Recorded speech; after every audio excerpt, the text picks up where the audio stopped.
नमस्कार, मैं हूं शुभांगी सिंह मिश्रा और बंसल न्यूज की खास पेशकश लक्ष्य में आप सभी का स्वागत है। अगर आप भी अपने करियर को सुनिश्चित करना चाहते हैं तो ये कार्यक्रम आपके बहुत काम का है, क्योंकि हमारे इस प्रोग्राम में एक्सपर्ट्स करेंगे आपका मार्गदर्शन और बनेंगे लक्ष्य हासिल करने में मददगार।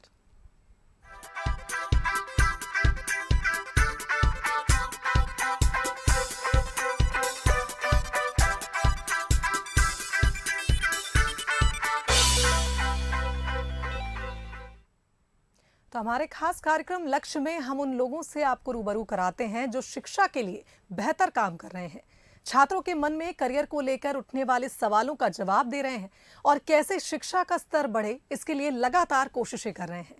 लक्ष्य की इस खास पेशकश में हमारे साथ मौजूद हैं संदीप गुप्ता जी, जो Little Angels Convent Higher Secondary School Kohefiza Bhopal के प्रिंसिपल हैं। साथ में मौजूद हैं वैशाली, जो Little Angels Convent Higher Secondary School की स्टूडेंट हैं। आप दोनों का बहुत स्वागत है लक्ष्य में। Thank you ma'am. Sandeep Gupta ji, सबसे पहले आपसे ही शुरुआत करेंगे और जानना चाहेंगे कि आप अपने स्कूल के बारे में क्या कुछ बातें हैं हमारे दर्शकों से साझा करना चाहेंगे और आपके क्लासेस में किस स्ट्रीम के कितने स्टूडेंट्स हैं? नमस्कार जी। Little Angels Convent Higher Secondary School की स्थापना 1983 में मेरी मदर श्रीमती ब्रह्मेश गुप्ता द्वारा कक्षा 5वीं तक की गई थी। इसके बाद 1992 में मध्य प्रदेश सरकार द्वारा इसको हायर सेकेंडरी का दर्जा दिया गया। ये स्कूल कोएड है। Maths, bio, science, commerce, arts जैसे विषयों के साथ में बच्चों को पढ़ाई करवाई जाती है। अभी स्कूल में टोटल स्ट्रेंथ 650 के लगभग है और इसमें सभी वो कंपलसरी सब्जेक्ट्स हैं जो कि बच्चों की पढ़ाई के लिए बहुत ज़रूरी है। बिल्कुल। तो संदीप गुप्ता जी, एक तरह से कहा जाए कि आपके स्कूल में सभी फैसिलिटीज़ और हर तरह के टीचर्स भी हैं जो कि अलग अलग सब्जेक्ट्स के लिए स्टूडेंट्स को गाइड करने के लिए मौजूद हैं। और अब आपकी स्टूडेंट भी हमारे साथ मौजूद हैं, वैशाली, उनसे बातचीत कर लेते हैं। वैशाली, आपसे अगर मैं जानना चाहूँगी, बोर्ड्स एग्जाम्स नज़दीक हैं और आप भी 12वीं कक्षा की छात्रा हैं, तो आप अपने एग्जाम्स की तैयारियाँ कैसे करती हैं? जी नमस्कार, मेरा नाम वैशाली है और मैं बताना चाहूँगी कि मैं एग्ज़ाम कक्षा की तैयारी एक टाइम टेबल के हिसाब से करती हूँ। मैं सबसे पहले सुबह उठ के 6 बजे तक थोड़ा योगा करती हूँ, थोड़ा मेडिटेशन करती हूँ, जिससे मेरा दिमाग खुला रहता है। उसके बाद कुछ नाश्ता करके मैं स्कूल जाती हूँ, जहाँ पे हमारे जो स्कूल टीचर्स हैं हमें पढ़ाई में मदद करते हैं, हमारे क्वेश्चन सॉल्व करते हैं और कुछ रिवीजन देते हैं। उसके बाद घर आके मैं 1 घंटा सो के शाम से अपनी पढ़ाई करना स्टार्ट करती हूँ, जिसके हिसाब से मैं 4 से कुछ 8-9 बजे तक पढ़ती हूँ, जिसके इस टाइम टेबल बने हिसाब से मुझे अपने पढ़ाई करने में मदद मिलती है। बिल्कुल। तो वैशाली ने एक शेड्यूल अपना बताया किस तरह से वो पढ़ाई करती हैं और बाकी जो एक टाइम टेबल स्टूडेंट का यूजुअली होता है, उस हिसाब से उन्होंने सब बताया कि किस तरह से वो अपनी परीक्षाओं की तैयारियां करती हैं। संदीप गुप्ता जी, आपसे जानना चाहेंगे कि शिक्षा के क्षेत्र में बंसल समूह के योगदान को आप किस तरह से देखते हैं? ठीक है, जैसा कि मैंने बंसल ग्रुप के बारे में पढ़ा है, बंसल ग्रुप जो है पहले से ही काफ़ी आगे है शिक्षा देने के लिए। प्री नर्सरी से कक्षा 8वीं तक फ्री शिक्षा, प्रत्येक सेमेस्टर के बाद ट्रेनिंग, और जो मैं समझता हूँ बंसल ग्रुप को कम फीस में उत्तम शिक्षा, यही उद्देश्य है बंसल ग्रुप का।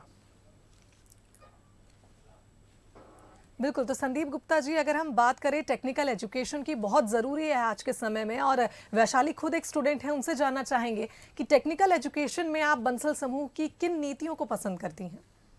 टेक्निकल एजुकेशन के हिसाब से मुझे बंसल समूह के नर्सरी से लेकर 8वीं तक का जो एजुकेशन प्लान है वो काफ़ी प्रभावित लगता है।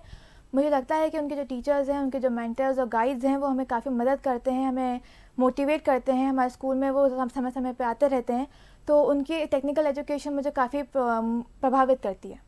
बिल्कुल। तो एक तरह से कहा जाए, जो टेक्निकल एजुकेशन में लगातार बंसल समूह की ओर से प्रयास किए जा रहे हैं वो आपको भी पसंद आए हैं। और संदीप गुप्ता जी, आपसे जानना चाहेंगे कि बंसल समूह के द्वारा जो टेक्निकल एजुकेशन है हर वर्ग के क्षेत्रों में उपलब्ध हो सके, इसके लिए क्या कुछ कदम उठाए जा सकते हैं? देखिए, बंसल ग्रुप एक तो बहुत बड़ा एक समूह है जो शिक्षा के साथ साथ अन्य क्षेत्रों में भी अपना कदम बढ़ा रहा है। हम बात करें अगर टेक्निकल एजुकेशन देने की, तो बंसल ग्रुप को हर उस सरकारी प्राइवेट स्कूल्स में, खासकर आंगनवाड़ियों में, सेंट्रल स्कूल्स में उन बच्चों को टारगेट बनाना चाहिए जो टेक्निकल एजुकेशन से दूर हैं। तो एक अपनी टीम, बंसल ग्रुप एक अपनी टीचर्स की एक टीम बनाकर इन जगहों पर अपने टीचर्स को भेजकर वहाँ पर उनको इन टेक्निकल सब्जेक्ट्स के बारे में जानकारी दे सकता है। बिल्कुल, तो एक प्रयास ये बंसल समूह की ओर से किया जा सकता है, जैसा कि संदीप गुप्ता जी ने बताया है। और वैशाली, अभी आप अपना शेड्यूल बता रही थी, तो अब आपसे जानना चाहूँगी कि आप अपनी शिक्षा और स्वास्थ्य के बीच कैसे सामंजस्य रखती हैं? तो अपने स्वास्थ्य के लिए सबसे पहले तो मैं सुबह कुछ नाश्ता करती हूँ पढ़ने से पहले, और उसके बाद मैं कोशिश करती हूँ कि दिन ब दिन मैं जो भोजन ग्रहण करूँ वो हल्का रहे, जिसके हिसाब से मुझे नींद ना आए। और मैं पढ़ाई करते करते बीच में कुछ खाती रहती हूँ। मैं ज़्यादातर कोशिश करती हूँ कि मैं खाने में फ्रूट्स ज़्यादा खाऊँ। बिल्कुल वैशाली, अब बात करते हैं जो समय बीत चुका है, यानी कोविड में जब आप घर में कैद थीं और ऑनलाइन क्लासेस आपके जीवन में आई, और ऑनलाइन क्लासेस के कुछ ड्रॉबैक्स रहे, कुछ फ़ायदे भी रहे। और स्टूडेंट्स के लिए फ़ायदा ये रहा कि स्कूल जाने से छुट्टी मिल गई, लेकिन कहीं ना कहीं ये एक ड्रॉबैक भी साबित हुआ, क्योंकि मुझे लगता है, जितना स्टूडेंट से बातचीत मैंने भी की है, कि उनको ऑफलाइन क्लासेस ज़्यादा पसंद थी। एज अ स्टूडेंट आप क्या कहेंगी, क्या आपको ऑनलाइन क्लासेस पसंद आई या ऑफलाइन क्लासेस ही सबसे बेस्ट थी? मेरे हिसाब से मुझे ऑफलाइन क्लासेस ही बेस्ट लगती हैं, बिकॉज़ ऑनलाइन क्लासेस में मुझे लगता नहीं है कि हम टीचर से अगर इंटरेक्शन नहीं कर पाते हैं तो हमारा कंसंट्रेशन नहीं लग पाता वहाँ पे। और ऑनलाइन क्लासेस में और भी ड्रॉबैक्स आते हैं, कभी नेटवर्क इश्यूज़ आ जाते हैं, कभी हमारा मन नहीं लगता पढ़ने में, या कभी हम फोकस नहीं कर पाते। तो मुझे लगता है कि ऑफलाइन क्लासेस ही बेस्ट हैं, जहाँ हम टीचर से सीधा इंटरेक्ट कर पाते हैं। बिल्कुल, वैशाली ने तो एज अ स्टूडेंट बताया। संदीप गुप्ता जी, एज अ टीचर आपसे जानना चाहेंगे कि जब ऑनलाइन क्लासेस ज़िंदगी में आई तो टीचर्स के जीवन में क्या कुछ बदलाव आए? क्योंकि पहले तो बहुत ट्रिकी था कि इसको किस तरह से एक बड़े पैमाने पर हम सफल बना पाएंगे, क्योंकि वो टीचर्स जो ऑफलाइन पढ़ाने के आदी हैं, अचानक से उनको मोबाइल और लैपटॉप्स के सामने बैठना है, पढ़ाई करवानी है। तो ऐसे में क्या कुछ आपने चैलेंजेस फेस किए? एज अ टीचर क्या कहना चाहेंगे? मैम, ये बिल्कुल एक अलग ही टेक्नोलॉजी थी ऑनलाइन क्लासेस को लेना, एक बहुत चुनौती थी हम लोगों के लिए। काफ़ी टीचर्स जिनको लैपटॉप ऑपरेट करना नहीं आता था या जिन्होंने कंप्यूटर्स पे कभी काम नहीं किया था, उनको सबसे ज़्यादा प्रॉब्लम आई बच्चों को ऑनलाइन क्लासेस पढ़ाने की। जो ऑनलाइन क्लासेस कंडक्ट की जा रही थी स्कूल द्वारा या शिक्षकों के द्वारा, वो बहुत ज़्यादा फ्रूटफुल नहीं रहीं। उसमें एक तो अटेंडेंस की प्रॉब्लम आती थी, दूसरा नेटवर्क की प्रॉब्लम आती थी, तीसरा अगर घर में 4 मेंबर हैं और 2 मोबाइल हैं उनके पास में, तो उन मोबाइल्स में से कौन पेरेंट्स यूज़ करेंगे या स्टूडेंट यूज़ करेंगे सुबह के टाइम पे, ये बड़ा एक डिफ़िकल्ट टास्क था। तो जो ऑनलाइन क्लासेस कंडक्ट की, पहले फर्स्ट 6 मंथ तो वहाँ बहुत ज़्यादा प्रॉब्लम आई। उसके बाद धीरे धीरे फिर थोड़ा सा मामला ठीक हुआ, मोबाइल्स पेरेंट्स ने लेके दिए बच्चों को। लेकिन जो ऑफलाइन क्लासेस का जो एक बोलना चाहिए कि एक स्टैंडर्ड होता है, एक स्टेटस होता है, वो ऑनलाइन क्लासेस में नहीं देखा गया। बिल्कुल, वैशाली भी हमारे साथ मौजूद हैं। उनसे भी एज अ स्टूडेंट एक और सवाल करना चाहेंगे कि वैशाली, अगर हम बात करें एग्ज़ाम्स की, तो जब हमने ऑनलाइन एग्ज़ाम्स दिए तो उस दौरान आपको क्या कुछ चेंजेस समझ में आए, या फिर आपको ये भी महसूस हुआ कि जिस तरह से आप ऑफलाइन परफॉर्म करते थे, ऑनलाइन आप उस तरह से परफॉर्म नहीं कर पाए, क्योंकि कहीं ना कहीं ज़्यादातर बच्चों ने चीटिंग का भी सहारा लिया और जैसे तैसे अपने एग्ज़ाम्स को पार लगाया। तो जो ब्राइट स्टूडेंट्स होते हैं उनके लिए कितना चैलेंजिंग था?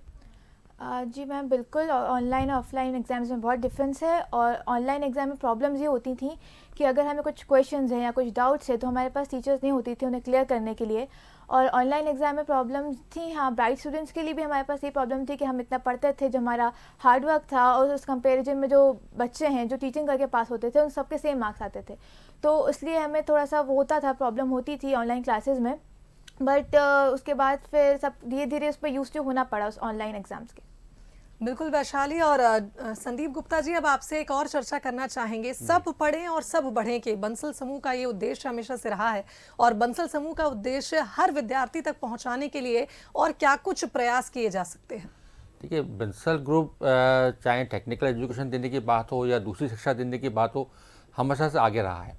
क्योंकि जब बंसल ग्रुप के टीचर्स, प्रोफेसर्स मेरे स्कूल में आके बच्चों को ट्रेन करते थे, उनको गाइड करते थे, तो मुझे लगता था कि यही टीचर्स जो हैं, अगर सरकारी स्कूल्स में जाएं, आंगनवाड़ी में जाएं या सेंट्रल स्कूल्स में जाएं या थोड़ा सा इंटीरियर एरियाज़ में जाएं जहां पर बच्चों को कंप्यूटर नॉलेज या टेक्निकल नॉलेज के बारे में बहुत कम पता है।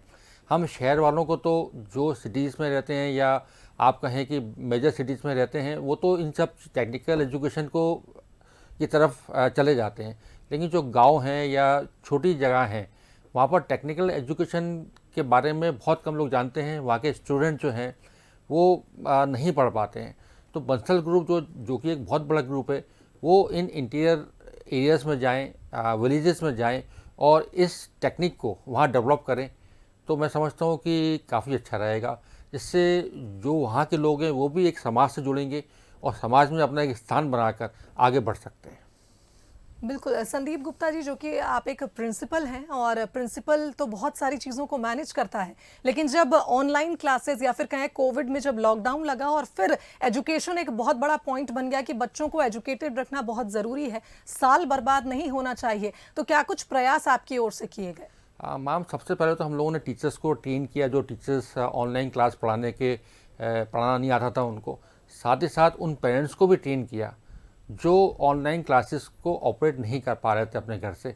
उनको स्कूल तक हम लोग बुलाते थे, उन पेरेंट्स को ट्रेन करते थे कैसे आपको ऑनलाइन क्लासेस ऑन करनी है, कब आपको टाइम टेबल हम लोग दिया हुआ है उसके अनुसार आपको बच्चों को पढ़ाना है।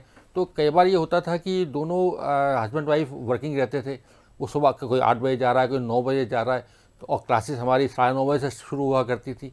तो ये बहुत सारी प्रॉब्लम चैलेंजेस हम लोगों ने एक्सेप्ट किए और कई बार तो उनको मोबाइल स्पॉन्सर्ड किए कि भाई ठीक है, आप अभी ये मोबाइल रख लीजिए, अब आपके पास नया मोबाइल आ जाए तो ये आप वापस कर दीजिएगा।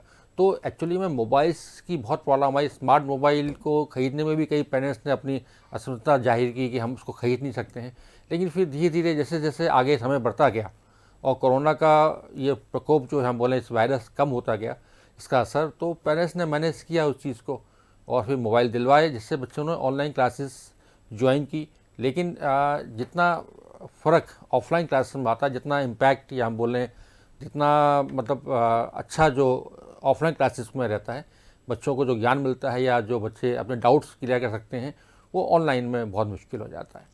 बिल्कुल, तो एक तरह से कहा जाए कि जो इम्पैक्ट ऑफलाइन क्लासेस का रहता है as compare to online classes, वो ऑनलाइन क्लासेस में वो कम देखने को मिला क्योंकि इंटरैक्शन की कमी थी। सामने बैठे ज़रूर थे लेकिन उस तरह से इंटरैक्शन नहीं हो पा रहा था। और मुझे लगता है वैशाली और विस्तार में बता पाएंगी। वैशाली, जब क्लासेस होती थी तो स्टूडेंट्स सभी प्रकार के क्लासरूम में होते हैं, उस दौरान जो न्यूसेंस होती थी कहीं ना कहीं उससे सिलेबस कवरेज में भी दिक्कत आती होगी, क्या कहेंगी? जी बिल्कुल, ऐसा बिल्कुल होता था। कभी कभी किसी बच्चे का माइक ऑन हो जाता था तो बीच में वो डिस्टर्बेंस क्रिएट होने लग जाता था, या कभी कभी हम लोगों को नेटवर्क नहीं मिलता था, या कभी क्लास ज्वाइन होने में दिक्कत आती थी। तो ऐसे बहुत सारी चीज़ें होती थी बीच में, इसमें कोर्स पूरा नहीं हो पाता था। कभी कभी जिसको हम रीड करने को बोलते थे तो वो बच्चे की आवाज़ नहीं आती थी। ऐसे बहुत सारी चीज़ें होने लग जाती थी हर ज़्यादातर नॉर्मल बेसिस पे। बिल्कुल वैशाली, अगर हम ऑफलाइन क्लासेस की बात करें, उस दौरान जो कुछ चैलेंजेस क्लास में रहते थे, क्या ऑनलाइन में वो भी बढ़ गए थे? हाँ, क्लास में होता था, क्लास में डिस्टर्बेंस होता जब हम ऑफलाइन जाते थे। वो ऑनलाइन में और होने लग गया, क्योंकि ऑनलाइन में जब टीचर कंट्रोल नहीं कर पाती थी उस चीज़ को, क्योंकि एकदम से सारे लोग बच्चे माइक खोल लेते थे, या कोई माइक खोल लेता था, उसके पीछे कोई बोलता था तो उसके घर में डिस्टर्बेंस होता था, तो उसकी वजह से सारे बच्चे डिस्टर्ब होने लग जाते थे। तो ये चीज़ एक बहुत प्रॉब्लम रहती थी कि हमेशा किसी एक बच्चे का माइक ऑन हो जाता है तो उसमें डिस्टर्बेंस हो जाता है पूरी क्लास में। बिल्कुल, और अगर एग्जाम्स की बात करें वैशाली, तो जब एग्जाम्स हुए उसके पहले जो तैयारी थी, रिवीजन पीरियड्स भी लगाए जाते थे, उस दौरान आपने क्या कुछ महसूस किया? क्या कुछ चैलेंजेस उस दौरान भी सामने आए कि कोई टॉपिक क्लियर नहीं है लेकिन समय नहीं है, या न्यूसेंस ज़्यादा है उस कारण आप पीछे रह गई? हाँ, ऐसे बिल्कुल मुझे ऐसा लगा इस बार, क्योंकि हमें जो रिवीजन दिया जाता था ऑफलाइन में, वो इस बार पॉसिबल नहीं हो पाया। ऑल्दो हमारे टीचर्स ने बिल्कुल कोशिश करी, उन्होंने ऑनलाइन हमें पूरा सिलेबस प्रोवाइड किया है, पूरा रिवीजन प्रोवाइड किया था, बट स्टिल वो जो होता है हम जब स्कूल में जाके अपने डाउट्स पूछ पाते हैं, वो इस बार नहीं हो पाया। तो उस वजह से मुझे प्रॉब्लम हुई। उसके बाद मैंने शायद यूट्यूब के मदद लेके भी कोई कोशिश करी कि थोड़ा अपने डाउट्स क्लियर कर पाऊँ, बट हाँ, उसमें ऑफलाइन में ज़्यादा अच्छे से समझ में आते हैं, डाउट्स क्लियर होते हैं।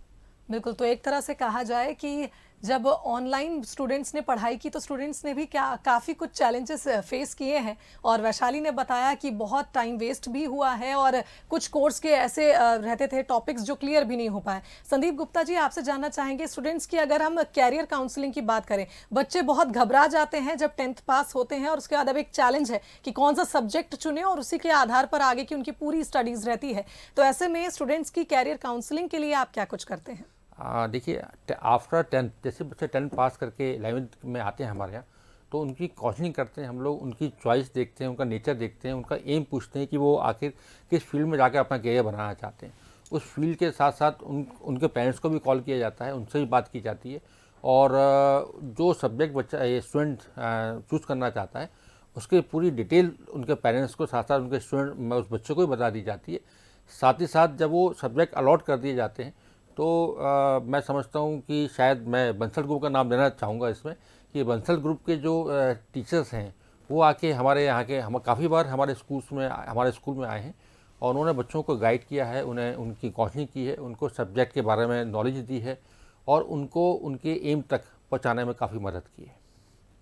बिल्कुल, तो कैरियर काउंसलिंग से कहीं ना कहीं स्टूडेंट्स को बहुत फ़ायदा होता है और वैशाली खुद एक स्टूडेंट है, उनसे जानना चाहेंगे, वैशाली आपने कौन सा सब्जेक्ट लिया जब आपने 10th पास किया और उस दौरान क्या कुछ माइंड में बहुत सारी बातें चलती हैं कि आगे मैं इस सब्जेक्ट में अच्छा परफॉर्म कर पाऊंगी या नहीं, ऐसे में आपने किस तरह से खुद को रेडी किया और क्या कुछ सब्जेक्ट आपने चुने?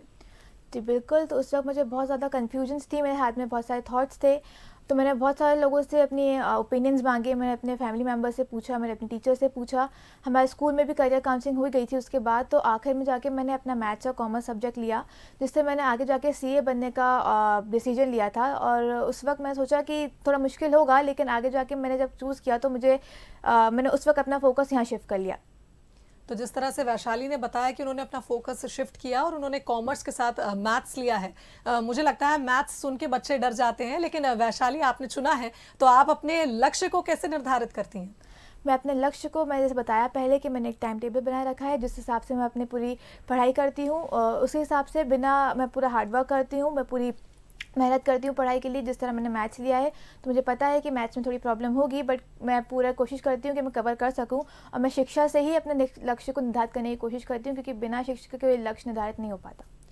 बिल्कुल सही कहा वैशाली आपने। और अब आपके जो प्रिंसिपल सर है वो भी हमारे साथ मौजूद हैं, उनका रुख करते हैं। संदीप गुप्ता जी, पेरेंट्स को मोबाइल प्रोवाइड कराने में बहुत दिक्कतें हुई, जैसा आपने कई बार जिक्र किया, लेकिन उसके अलावा कौन से चैलेंजेस पेरेंट्स की ओर से आपकी ओर आ रहे थे? क्योंकि एक संस्था की जिम्मेदारी होती है और प्रिंसिपल से सवाल किए जाते हैं, तो क्या कुछ परेशानियों का सामना उस दौरान करना पड़ा?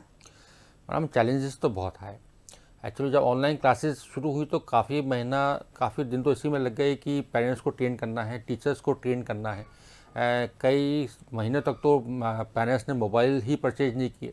ये तो लॉकडाउन लगा हुआ था, मोबाइल्स मार्केट में मिल नहीं रहे थे और बाद में जब मोबाइल्स पेरेंट्स लेके आए तो उनको कैसे ऑपरेट करना है, कैसे ऑनलाइन क्लासेस में बच्चों को भेजना है, ये काफ़ी कुछ डिफ़िकल्टीज थी मैडम। साथ ही साथ बच्चों ने मोबाइल का यूज़ ऑनलाइन पढ़ाई के साथ साथ कम किया, लेकिन अपने गेम्स के लिए ज़्यादा किया। एक उन पे भी वॉच रखने की एक जिम्मेदारी हमारी भी थी, पेरेंट्स की भी थी। तो जो ये समय जो गया है कोरोना का, जो भी अभी भी है कोरोना लेकिन कम है, तो जो टाइम पीरियड था ऑनलाइन का मैम बहुत चैलेंजिंग था।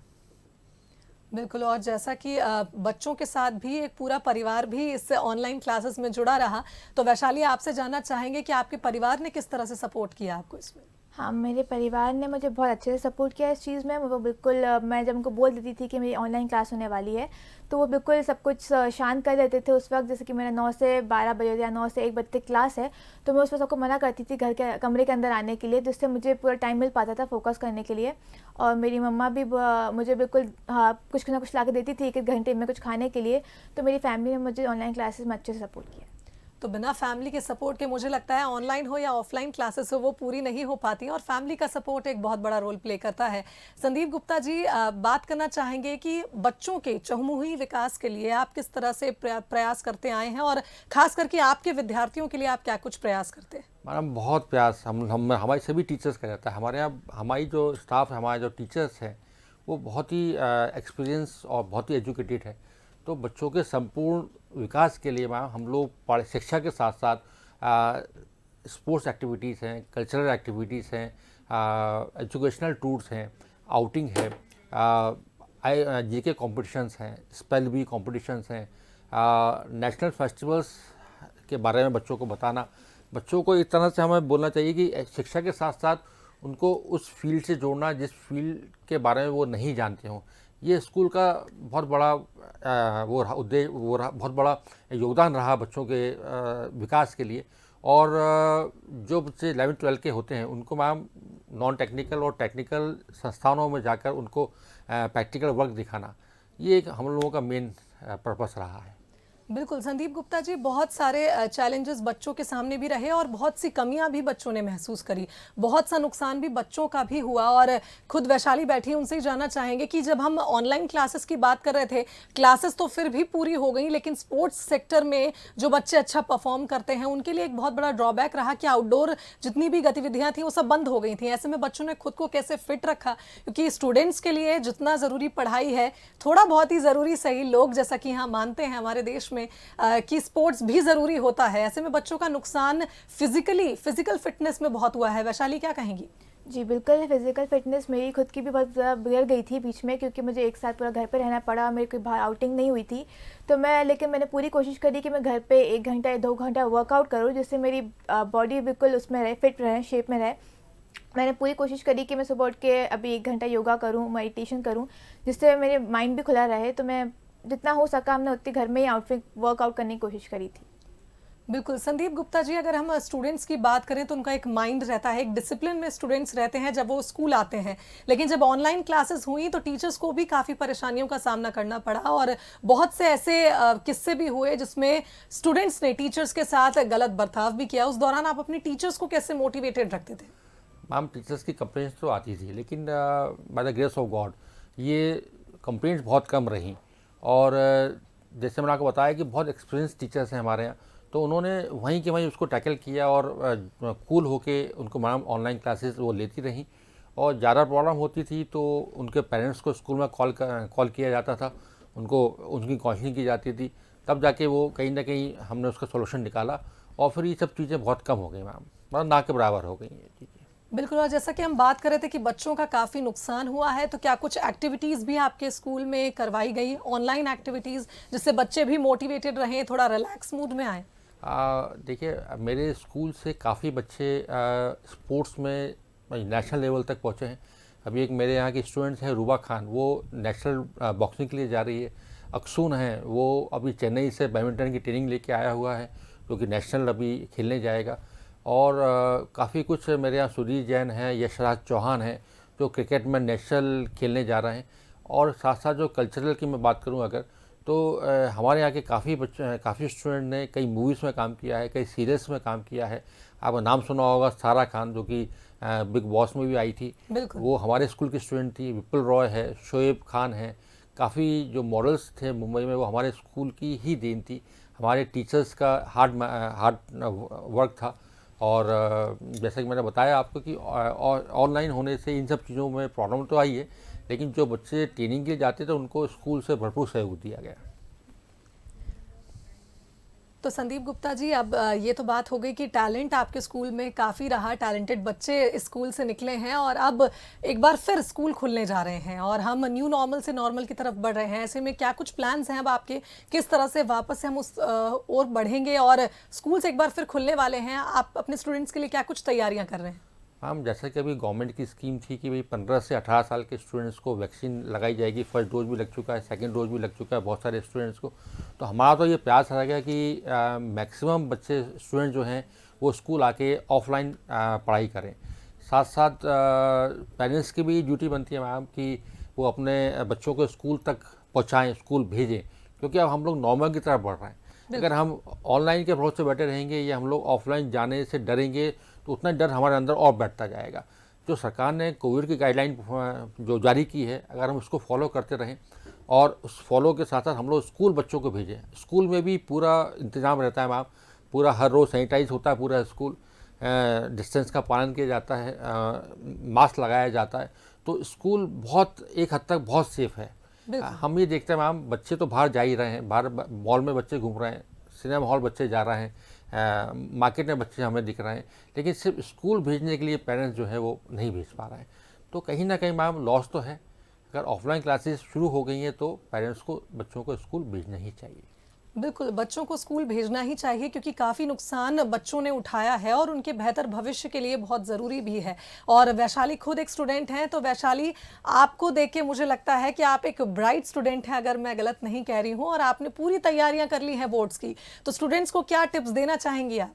मैं अपने स्टूडेंट्स को यही कहना चाहूँगी कि सबसे पहले कि हम नर्वस ना हों बिल्कुल, क्योंकि हम बहुत टाइम बाद पेपर दे रहे हैं तो नर्वसनेस होगी, बट मैं चाहूँगी कि आप पूरी मेहनत करें, अपने आप को पूरा प्रिपेयर रखें और एग्ज़ाम देते वक्त घबराएं नहीं। बाकी मेहनत करी है तो पेपर अच्छा जाएगा। बिल्कुल। और संदीप गुप्ता जी, अंत में आप क्या संदेश देना चाहेंगे हमारे दर्शकों को और स्टूडेंट्स जो आपको सुन रहे हैं? देखिए, जो भी स्टूडेंट मुझे सुन पा रहे हैं इस वक्त, मैं उनसे यही कहना चाहूँगा कि वो जल्दी उठें, योगा करें, मेडिटेशन करें और जितनी देर भी वो पढ़ने बैठते हैं वो मन लगा कर पढ़ें।